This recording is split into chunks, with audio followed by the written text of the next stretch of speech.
Hello everyone and welcome to another Gwent video. I am TrueDawn for Topdeck, and today we got a new Gwent patch. This patch coming after the Midwinter one. This patch is pretty important because the Midwinter patch was billed as this big stabilizing thing where they finally got to figure out the identity of what Gwent is supposed to be. We got to settle everything so the game could be designed from that point forward.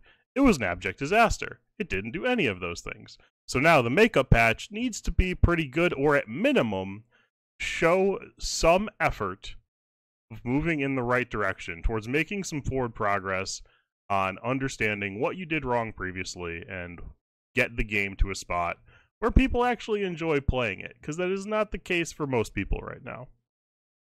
Unfortunately, that didn't happen. At least not for the most part.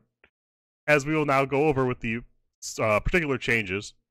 Commander's Horn, this one was in the PTR. A lot of this is, or at least some of this is going to be an overlap, so I won't go too deep into the things that were on PTR and didn't change. But Commander's Horn is an example of this, where Commander's Horn is a card that asked you to get some amount of things in play, and your payoff was Commander's Horn. Get 5 units in a row, pay off Commander's Horn. Instead of doing something like making it 6 units that get boosted by 3, upping the ask for the payoff, which still maintains the gameplay pattern, they just straight up nerfed it. That shows like a severe lack of creativity and also a lack of understanding of what interactions you should be fostering and which ones you should be disencouraging. Many quests that require you to get on board for a payoff is the exact kind of thing that they need to be encouraging, not disencouraging. And this is an example of them disencouraging it. Granted, I would agree that the power level is probably a scotch too high, especially in conjunction with Ethne. But like I said, there are other ways you can go about this. You can just make it 6 units. You can make it 7 units. You can just make the ask higher, maintain the gameplay pattern, still reward people for completing many quests. That'd be great. Bone Talisman. This is a theme that I agree with this. This is a theme of removing points on the house from several cards. Bone Talisman, Slave Driver, Dwarven Agitator. They're just cards that are bodies attached to normal cards, so you're just free rolling like 1 or 2 points. So they're just lowering the number.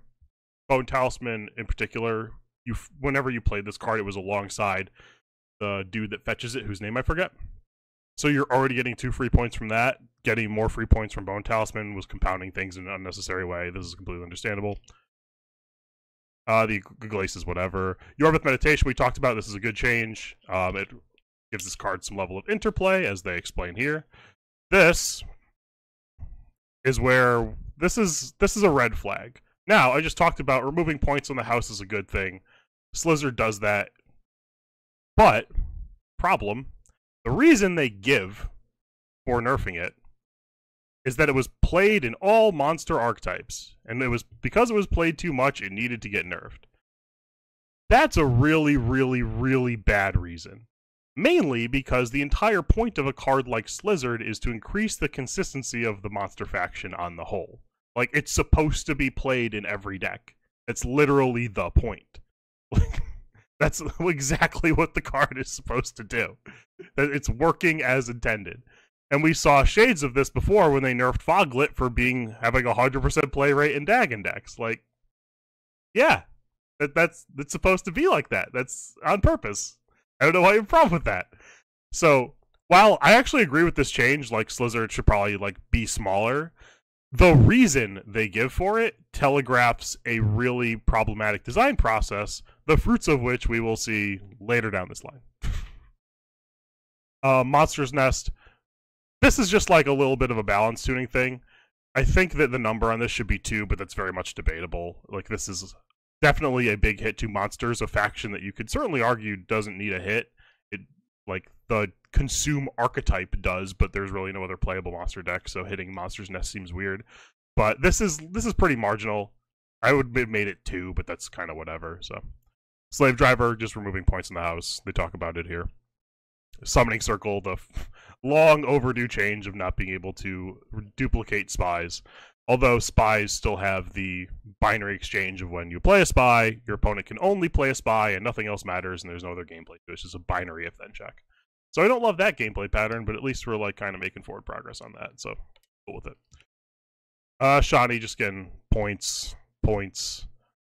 But again, rate high, most One of the most popular Skellige cards with this particular ability. See, that, like, this is not inherently a reason to nerf a card. Now, granted, in the case of Heim, this is incredibly reasonable. But again, it's supposed to be played a lot. It is a card that enhances consistency, and there aren't that many of those, so people are going to play a lot of it. Why you want to discourage that, I'm not sure. But, like, this is actually fine, because Heim was probably a little bit too powerful. But I'm concerned that they are designing things based upon their play rate, and their play rate alone, and that's really, really bad.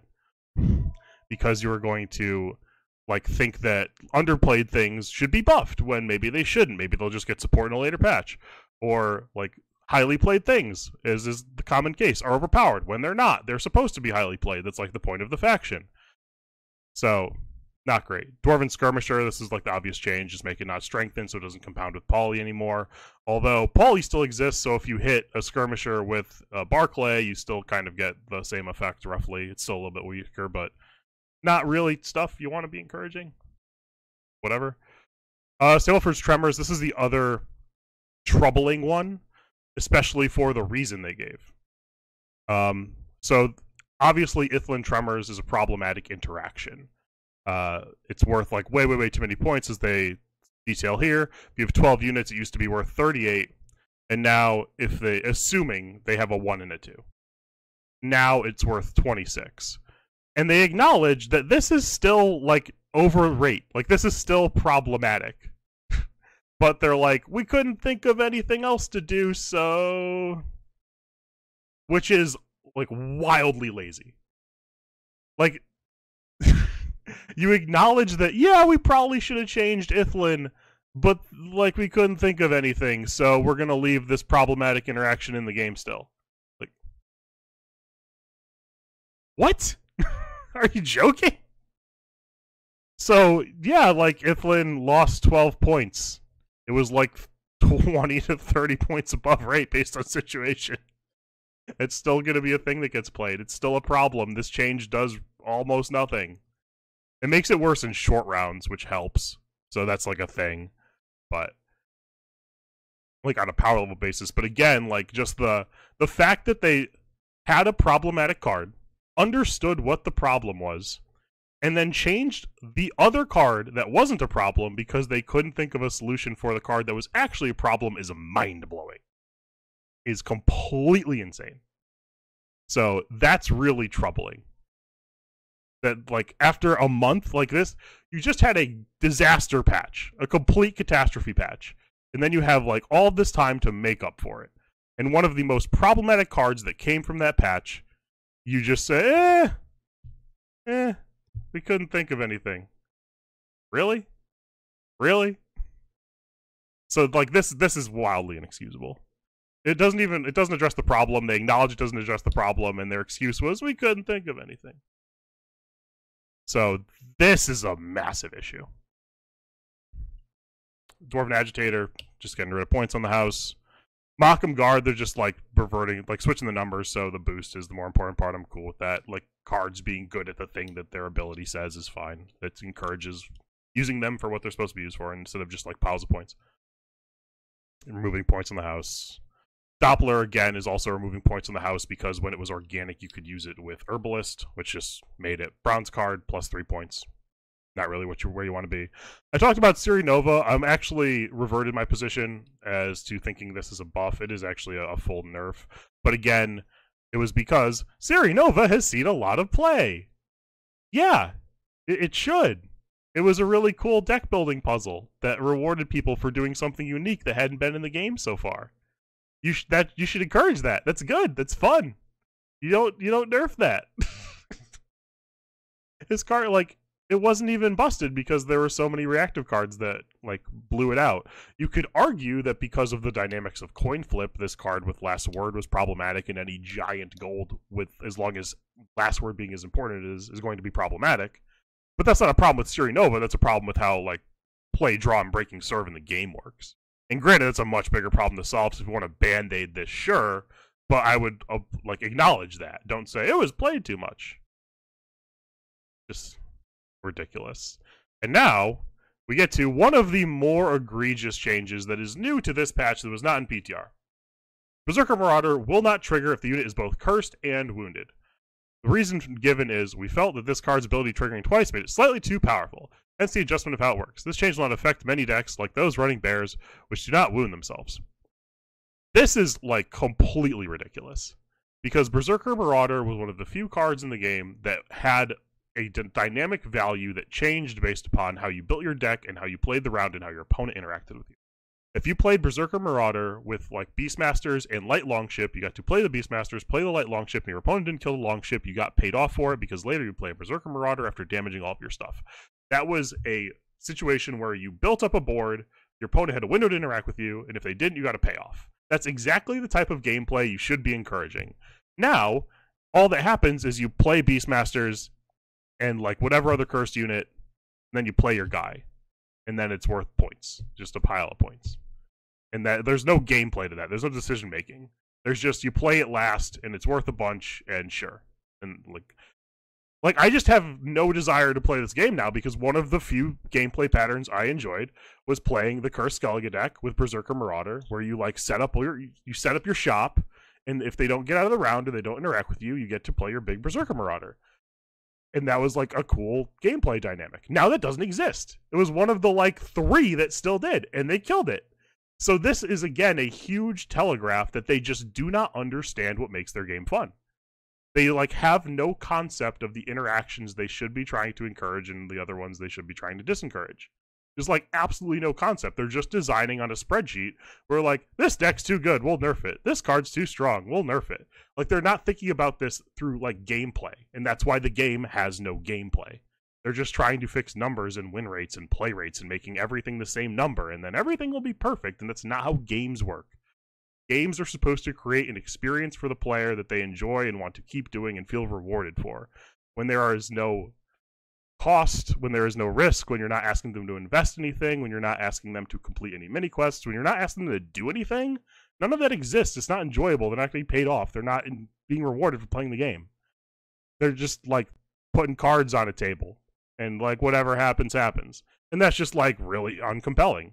It's not surprising a lot of people aren't playing anymore.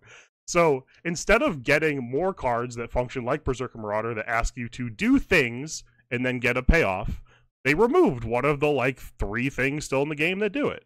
So this is maddeningly bad. This is like probably the most egregious change in the game because they're removing one of the things that they needed to add more of. So I'm like pretty disappointed in the patch. If this type of design methodology persists, if they don't understand what they're doing wrong, if they don't get what the problem is, if they don't try to start fostering compelling interactions and make gameplay a greater focus than all of these nonsense numbers, the game's gonna die. It's just not gonna be a thing. No one's gonna want to play it because it won't be fun. There's no like reward structure within games. You don't feel rewarded for playing this Berserker Marauder. It's just like a thing that happens at the end. It's worth what it's worth. There's no card that asks you, hey, do this thing. And it's hard to do this thing, but if you do this thing, you get a reward. That's not a gameplay pattern that exists in Gwent right now. And it's like the core gameplay pattern that's supposed to exist in card games. So, as you can tell, a bit frustrated at the current state of things. But it is what it is, I guess. Like, hopefully they'll figure it out, but they're on the clock. Like, as I talked about at the beginning, this was supposed to be the makeup patch. This was really important. Like, I don't know how much longer they expect their player base to wait for them to figure it out. I assume the answer is not very long. But this is just so egregious. This is so egregious. So, yeah, I think I'm done with that. Feels bad, man. Slave infantry, just remove it. Oh, this is the Doom part of it. Yeah, this is just housekeeping stuff. Like, these things shouldn't go to the graveyard. Oh, Restore, the other one. Again, Restore and Sigdrifa are currently played in every Skellige deck. Yeah. Yeah, they are. They make the faction unique. They're core elements of that faction. Being able to resurrect silvers is the Skellige thing. It's what that faction does. It's what makes it a unique faction. They're supposed to be played in every Skellige deck.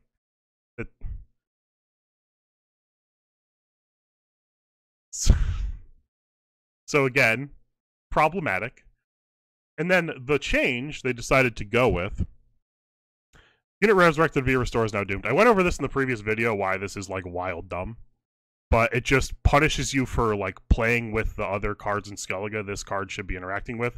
Primary example being Queensguard in round 2 if you like want to restore Queensguard and like get all the Queensguard back and just use it as a normal res. Like there's a little like boost on the end, but it doesn't persist in the next round.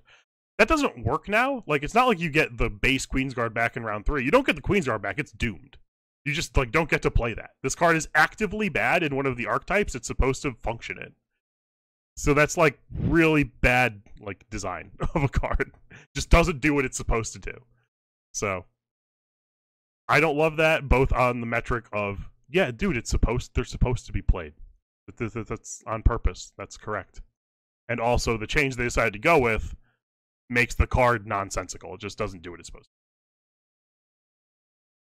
to.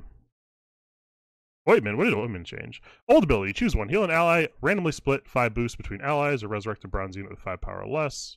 Update ability, resurrect a bronze unit. Oh, they just made it so this part isn't in it? Okay, sure. Yeah, okay, now it's actually dead if you hit it. That's fair. That's reasonable. I'm not sure how powerful that card was, although when you strip away all the stuff that was above Alchemy Nilfgaard, maybe it was. I'm willing to be receptive to that. That seems reasonable.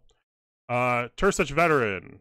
So, for anyone who did not play on PTR, Tursich Veteran got reverted to Soldier, making it be resable by Priest of Freya and fetchable by Clan Hime Battle Maiden. They decided that was too strong and took it away, which, to be fair, it was, because there was no ask on the front end to get the payoff from Tursich Veteran. So it was just free-rolling a bunch of points, and obviously that's going to be a problem. And to be fair, they do acknowledge in this one we could have done things differently, but we'd rather regroup on this particular change and come back in a future update. This one actually takes a bit of thought, so I'm like okay with them like just band-aiding it for now. This one's a little bit more forgivable, even though I think that... Nah, it would take a lot.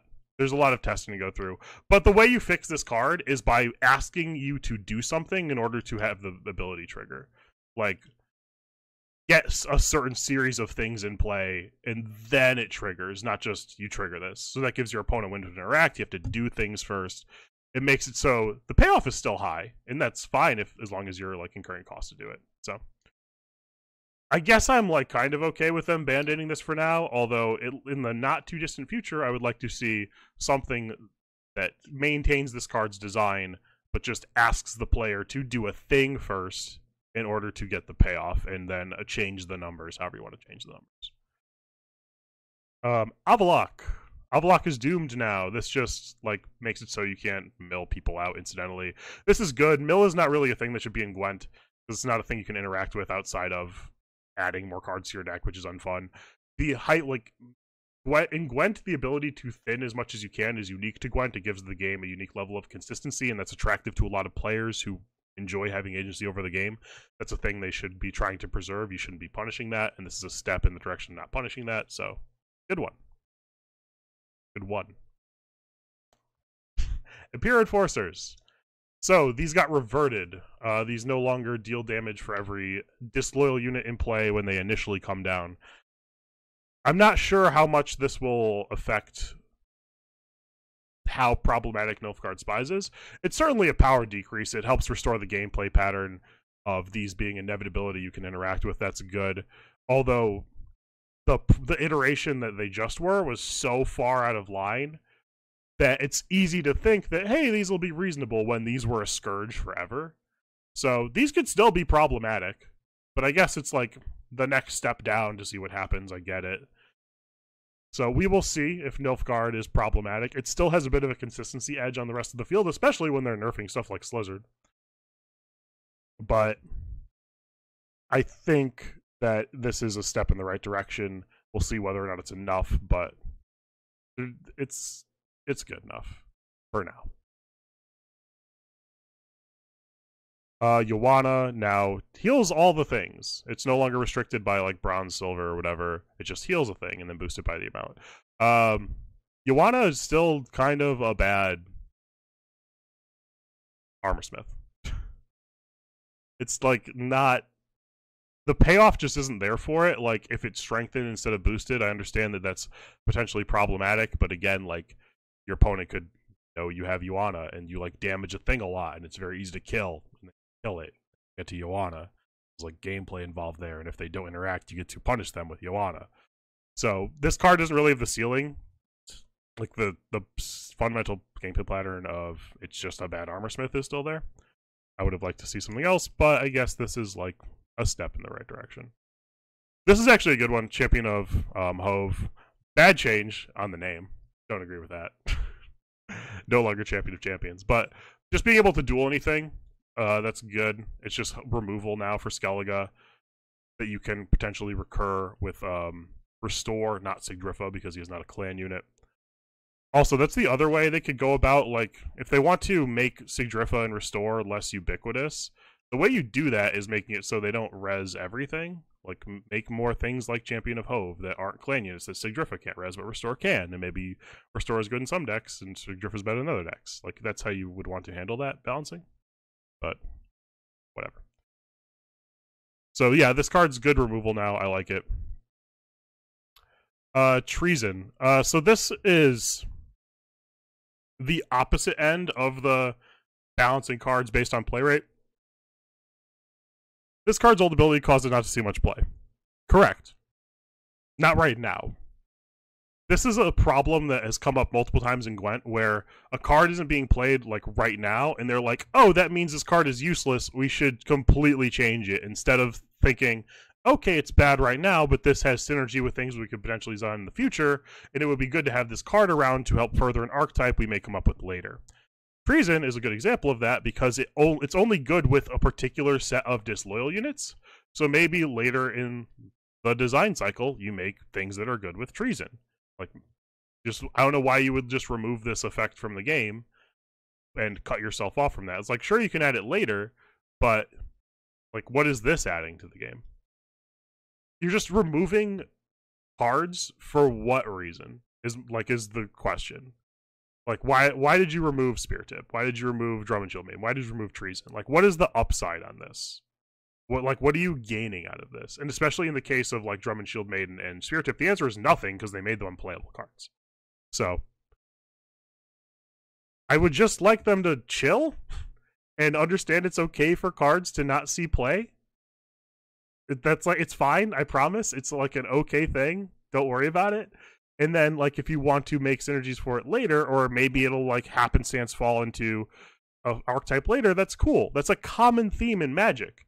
Something that comes up all the time in Magic is a card will be like, get released in a set, and it'll be bad. It'll be like a bargain bin rare. Prime example being Desecration Demon and Nightveil Spectre. They were like 50-cent rares. And then the Devotion mechanic came out later, and they had a bunch of mana symbols in their text. And they were like, oh, these cards are good in that deck. And then they went to like $20. Like, there's just a common cycle of card design where sometimes there won't be the fully fledged support for a card, but as sets go on, it'll get there.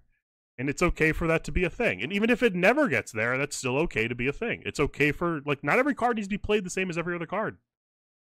It's not like, that is not the gold standard of like health for a game, is every card having the same play rate. That's not what you're aiming for. That's not desirable. So I wish I just saw the like this less. Like, I need to stop seeing play rate in the explanation for why cards changed. That needs to end. It's okay to use it when it's like super ubiquitous, like Ragnarok was when it was at 3 damage, or like Ciri was when she was at 7 points. That stuff, like, those are reasons to change a card, because those are golds you had to run at neutral, so every deck had Ragnarok and Ciri. That's problematic. You change that. But when cards have a high rate play within a faction because they exemplify what the faction does, that's cool. And when a card is niche and doesn't see a lot of play, that's fine. You don't need to change it. It'll come up later, and if it doesn't, that's fine too. Burza got buffed. This is actually, there's no reason for this card to be random. Like, there's no reason for this word to be in the sentence. So this card actually has some level of utility, giving you the ability to find various things. I'm not sure how many items there are in Squirtle. I think it's like 2 or 3. Or at least silver ones, like there's a bunch of bronzes. But yeah, now this card gives you access to a toolbox that you can have a wide array of decisions from, which is good. Toolbox cards are great. Gives you a bunch of decisions. I like it. Sweet. Nithral. So, Nithral was changed to check for wild hunt units. So instead of dealing 5 damage if you're holding wild hunt, deal 7. He's just like much more powerful on a raw numbers basis. The one thing I don't like about this design is it gets worse as the round goes on for no reason. But it's still better than this one, so it's a step in the right direction. And when you check starting deck, it can be problematic because you usually run like 14-ish wild hunt units, and that's a lot of damage. So you could have made this like Viper Skull Witcher, where you make him like, what, a 3 strength body or something that checks starting deck, but that's still very strong. So I'm okay with this right now. I don't love how it gets worse as the round goes on for no reason, but that's like a minor gripe in an otherwise reasonable design that is moving in the right direction. Kidway Revenant just removed Doom because there was no reason for it to be doomed before. Just housekeeping stuff. And for anyone who cares, these are the cards you get dust for. These are all the things you get dust for now. A lot of nerf cards. So fun with that. And then, ooh, what are these? Cards which previously used the phrase whenever they are, now use in hand, deck, or on board. Oh, wherever they are. I'm good at reading. That's a good clarification.